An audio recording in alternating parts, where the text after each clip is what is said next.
Hello everyone, my name is Brant Kudrowski and this organic chemistry lab video covers the hydroboration-oxidation of 1-octene experiment.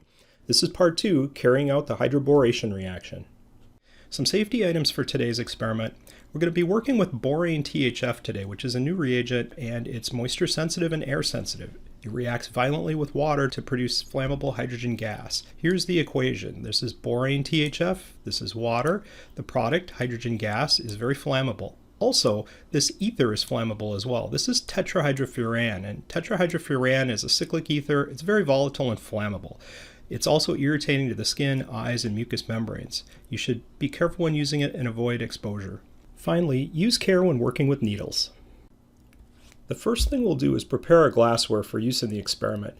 Borane-THF is moisture sensitive, and glassware can contain some adsorbed moisture, so we're going to flame dry our glassware to drive off that moisture. The process is pretty simple. You just turn on a Bunsen burner, get your various glass pieces, put them in the Bunsen burner flame, and get them hot all around. This will drive off the adsorbed water.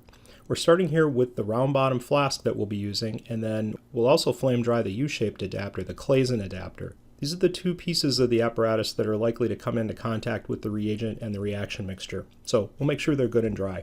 A safety tip for this part of the experiment, make sure that once you're done flame drying the glassware that you don't touch it prematurely. The thing about hot glassware is it looks exactly like cold glassware, so be careful. The next thing we'll do is prepare a drying tube.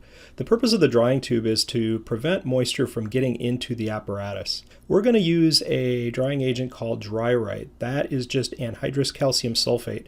There are a couple different color granules in here. There are the white granules that are just pure calcium sulfate, and then there are some mixed in that are blue. That just has an indicator that is blue when it's dry and turns purple and on to red when it's wet and depleted. The drying agent should look blue, should have blue chips in it. This is a drying tube. It's a plastic tube that has a bulb at one end and caps on either end. We're going to put some glass wool or cotton wool in the bottom of it, get a wad of the material, ball it up, and tap it down into the bulb end of the tube.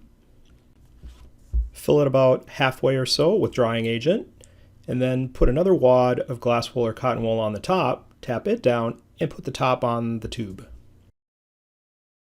Next, get your thermometer adapter and push the bottom end of the drying tube through the rubber boot. This is going to allow us to connect the drying tube to our apparatus. When the glassware is cool enough to touch, you can begin assembling the apparatus. You should hover your hand above each piece of glassware, maybe about a centimeter or so from the top, to make sure that it isn't radiating heat. This will give you an idea of how hot it is. Put a stir bar on the round bottom flask and clamp that to the ring stand. Next, we'll put a rubber septum into the top of the U-shaped adapter. Get a rubber septum, plug it into the top hole, and then you'll have to wrap the edges of it around so that it makes a nice tight fit against the top of the joint.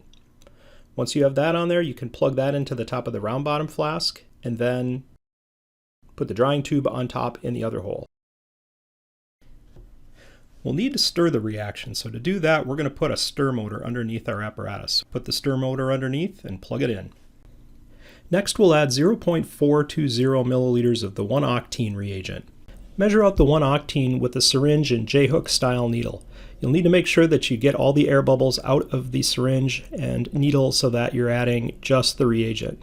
Then push the needle through the septum all the way down into the round bottom flask and inject the 1-octene. Since borane-THF is air and moisture sensitive, we're going to run our reaction under an inert atmosphere.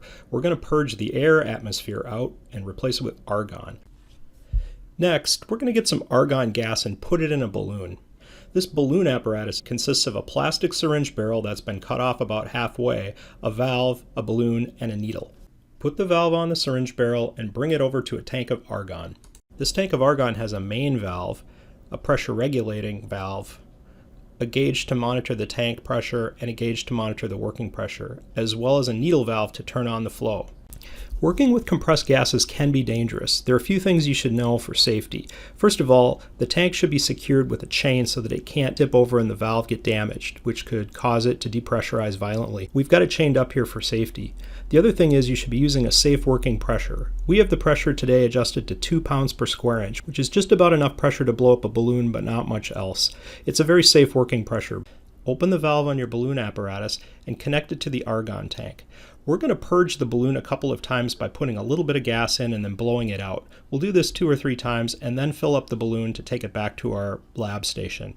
Once you've filled the balloon with the gas you want to keep, make sure you turn the valve to keep the gas from leaking out. Bring the balloon of argon back to your workstation, then put a needle on it, stick the needle through the top of the septum, and open the valve to begin argon flowing into the vessel. Argon is more dense than air, so the argon is going to sink to the bottom of the apparatus and push the air atmosphere up and out.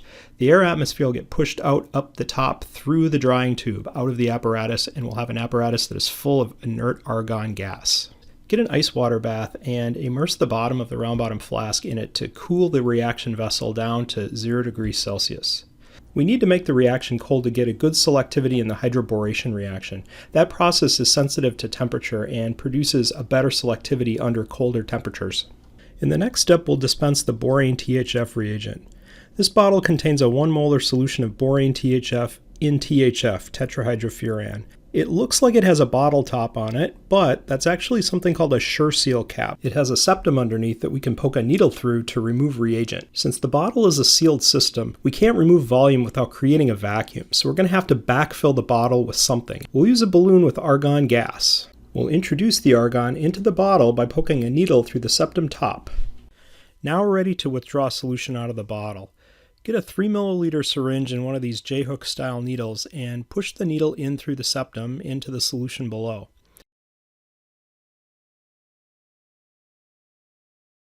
Then pull back on the plunger to pull solution into the syringe barrel. You'll also get gas bubbles entering into the syringe, but then with the syringe in the position that it's in, these bubbles will float to the top and you can push the plunger back down to push them out. That's the idea of using a J-hook style needle. It's easy to push gas bubbles out of the syringe.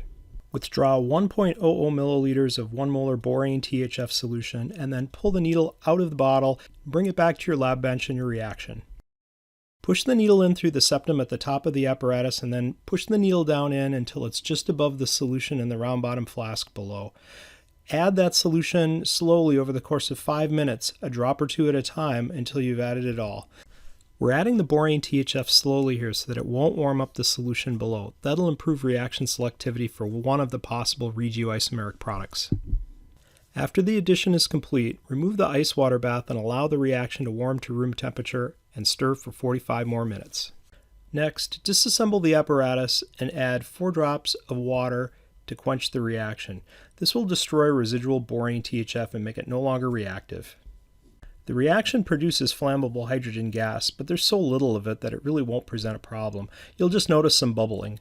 Once the bubbling stops, you can lightly cap your flask and put it in your drawer for use next week. If you found this video useful, check out the next one in the series or watch the prior video. And consider subscribing to my YouTube channel. My name is Brant Kudrowski. Thanks for watching.